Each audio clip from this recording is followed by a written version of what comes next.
Hello, मैं अखिलेश द्विवेदी और ये वीडियो मैं कुछ मेरे स्टूडेंट हैं जो मुझसे कनेक्टेड हैं और मतलब उन्होंने हमसे पढ़ाई भी किया और वो और प्लस कुछ और एक कॉमन कन्फ्यूजन हमको समझ में आ रही है और ये हर बार की बात होती है, तो हमने सोचा इस बार वीडियो बना देते हैं तो एक हमेशा के लिए हो जाएगा। समस्या ये आती है, जैसे इलाहाबाद यूनिवर्सिटी में जब बीए, बीएससी, बीकॉम का एडमिशन शुरू होता है तो सबसे ज़्यादा क्रेज़ लोगों को इलाहाबाद यूनिवर्सिटी का रहता है और होना भी चाहिए, सही भी है भाई। मेन कैंपस की बात अलग है। मेन कैंपस में हम पढ़ाई करेंगे। अब जैसे मान लीजिए फॉर एग्ज़ाम्पल, एक एग्ज़ाम्पल के तौर पे बना रहे हैं, अभी उसका मेरिट वाला आप लोग देख ही रहे हैं, हम भी बताते जा रहे हैं वीडियो पे। एक एग्ज़ाम्पल के तौर पे बता रहे हैं। मान लीजिए इलाहाबाद यूनिवर्सिटी ने सबसे पहले इलाहाबाद यूनिवर्सिटी शुरू करती है एडमिशन, जैसा आपने देखा। इलाहाबाद यूनिवर्सिटी अपना कट ऑफ निकालेगी, मेन कैंपस उसका कट ऑफ निकालेगी और उसके बाद फिर मतलब 3-4 दिन बाद फिर एडीसी, सीएमपी, ईश्वर शरण, ये सब उसके एफ़िलिएटेड कॉलेज हैं। एफ़िलिएटेड कॉलेज मतलब उससे संबंधित है, मतलब डिग्री इलाहाबाद यूनिवर्सिटी ही देगी, मार्कशीट आपको इलाहाबाद यूनिवर्सिटी की ही मिलेगी, लेकिन आपको जो पढ़ना लिखने का काम होगा वो इन कॉलेजेस में करना पड़ेगा। यहाँ के जो प्रोफेसर्स हैं वो पढ़ाएंगे आपको।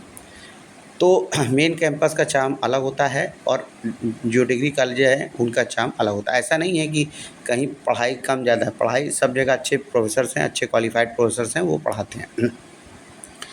अब जो मतलब दिक्कत कहाँ पे आती है? दिक्कत यहाँ पे आती है कि जैसे अभी एक बच्ची है जो हमसे पढ़ी हुई है, उसने उसका जो नंबर है वो सीयूटी में जो स्कोर है 320 प्लस है और इलाहाबाद यूनिवर्सिटी में जो बीकॉम की मेरिट है वो ऊपर है।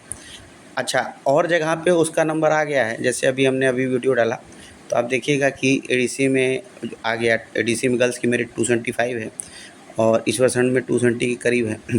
तो इन दोनों जगहों पे उसका एडमिशन हो सकता है आराम से। तो अब डाउट ये हो जाता है कि साहब अब मैं यहाँ छोड़ दूँ और इलाहाबाद यूनिवर्सिटी में शायद नीचे और आ जाए मेरिट, तो हम इलाहाबाद यूनिवर्सिटी में ले लें कि इधर ले लें। क्योंकि अगर आपने यहाँ पे एडमिशन लिया और वहाँ कुछ दिन बाद आपका 1 हफ़्ता 10 दिन बाद नंबर आ गया, तो आपको ये लगेगा कि साहब मैंने वहाँ पे छोड़ दिया और वहाँ के एडमिशन के यहाँ पे छोड़ दिया और वहाँ नहीं हुआ, तब फिर दिक्कत आ जाएगी। तो करें क्या साहब हम इसमें? देखिए, अब इसमें अगर आप मतलब रिस्क लेने के कैपेबल हैं, ये देखिए रिस्क होता है और हमेशा रिस्क पे ही आदमी आगे प्लस या माइनस होता है।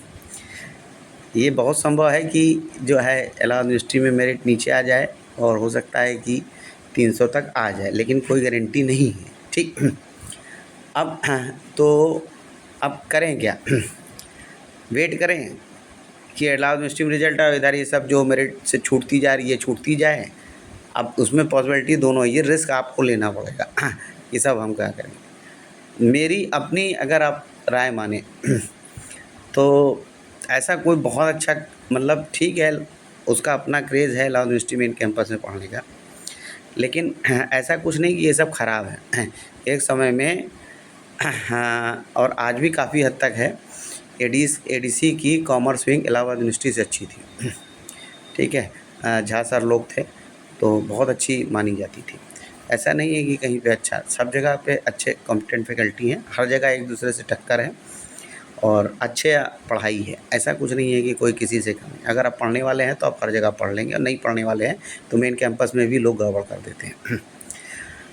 तो ये है। अब मतलब फ़र्क कहाँ पे आता है? लोग बोलते हैं साहब फ़र्क कोई उसमें कुछ नहीं है। अब जैसे पहले हम लोग के समय में थे, थोड़ा वीडियो लंबा हो रहा है, हम लोग के समय पे तो फ़र्क लोग बोलते थे कि जैसे इलाहाबाद यूनिवर्सिटी का जो मेन कैंपस है उसको ज़्यादा नंबर मिलता है और एडीसी सीएमपी वालों को कम। ऐसा कुछ नहीं है, सब व्यर्थ की बातें हैं।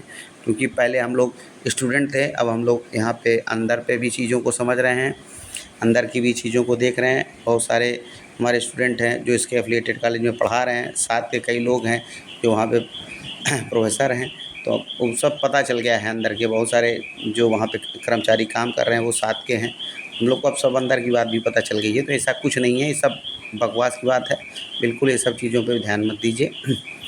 और क्या कहते हैं, आप अपना कहीं पे भी एडमिशन लीजिए और अपनी पढ़ाई करिए, ठीक है। आप ये देख लीजिए आप कहाँ रहते हो, उसके लोकेलिटी में क्या आपका सब, जैसे अब मैं चौक एरिया में रहता हूँ तो मेरे आसपास जैसे एडीसी पास में है तो एडीसी बेस्ट है, उससे थोड़ी दूर पे सीएमपी है, वो भी ठीक है। अब जैसे मुझको ईश्वरचंद जाना है या एसपीएम शांतिपुरम में है वो मतलब फाफामऊ जाना है तो मेरे लिए मुश्किल है, उधर वाले के लिए वो पास है तो वो वहाँ पे कर लें एडमिशन।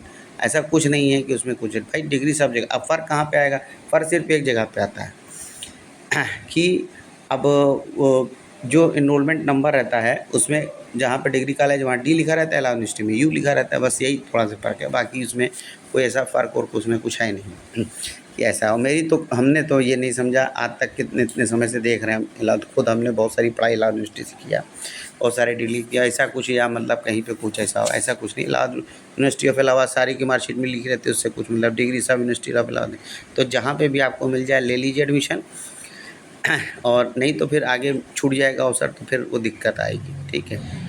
क्योंकि फिर आपने यहाँ पे अच्छा कुछ लोगों ने ऐसा भी किया कि यहाँ पे एडमिशन लिया और फिर बाद में उनका दूसरी जगह हुआ तो फिर यहाँ से लेकर के वो वहाँ पे तो वापस दूसरी जगह गए।